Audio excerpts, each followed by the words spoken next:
കഴിഞ്ഞ 10 വർഷത്തിനിടെ സംസ്ഥാനത്തിന്റെ പശ്ചാത്തല വികസനത്തിന് 1.5 ലക്ഷം കോടി രൂപയാണ് കിഫ്ബിയിൽ നിന്ന് ചെലവഴിച്ചതെന്ന് മുഖ്യമന്ത്രി പിണറായി വിജയൻ. കേരളം സന്ദർശിക്കുന്ന ആർക്കും അനുഭവിച്ചറിയാവുന്ന നേട്ടമാണ് കിഫ്ബിയിലൂടെ സാധ്യമായതെന്ന് മുഖ്യമന്ത്രി ദുബായിൽ പറഞ്ഞു.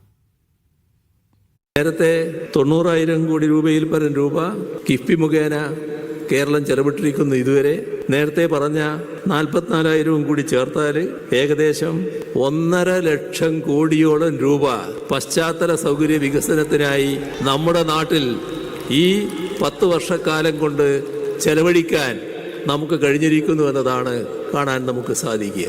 അതിൻ്റേതായ തെളിവുകൾ കേരളത്തിൽ ഏത് ഭാഗത്ത് നോക്കിയാലും കാണാൻ നമുക്ക് സാധിക്കും.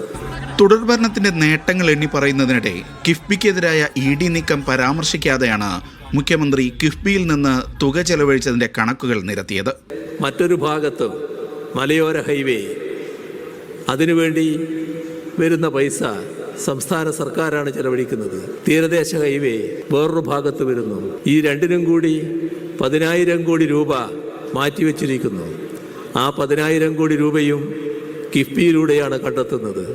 നോർക്ക വൈസ് ചെയർമാൻ കൂടിയായ MA യൂസഫ് അലി പരിപാടിക്കിടെ മുഖ്യമന്ത്രിക്ക് 3-ാം ഊഴം ആശംസിച്ചതും ശ്രദ്ധേയമായി. ബഹുമാനപ്പെട്ട മുഖ്യമന്ത്രി ഇനിയും മുഖ്യമന്ത്രിയായി തന്നെ മടങ്ങി വരാനുള്ള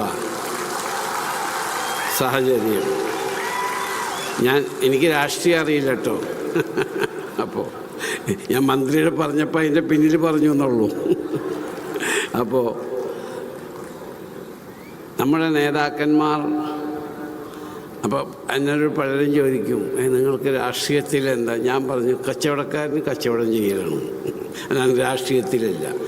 UAE ദേശീയ ദിനാഘോഷങ്ങളുടെ ഭാഗമായി ദുബൈയിലെ ഇടതു കൂട്ടായ്മയായ ഓർമ്മ ഒരുക്കിയ കേരളോത്സവത്തിൽ ആയിരങ്ങളാണ് മുഖ്യമന്ത്രിയെ കേൾക്കാനെത്തിയത്. ബഹ്റൈനിൽ നിന്ന് ആരംഭിച്ച മുഖ്യമന്ത്രിയുടെ ഗൾഫ് പര്യടനത്തിന്റെ സമാപനം കൂടിയായിരുന്നു ദുബൈയിലെ കേരളോത്സവം. ദുബായ് സന്ദർശനം പൂർത്തിയാക്കി മുഖ്യമന്ത്രി ഇന്ന് നാട്ടിലേക്ക് മടങ്ങും. Media 1 Dubai.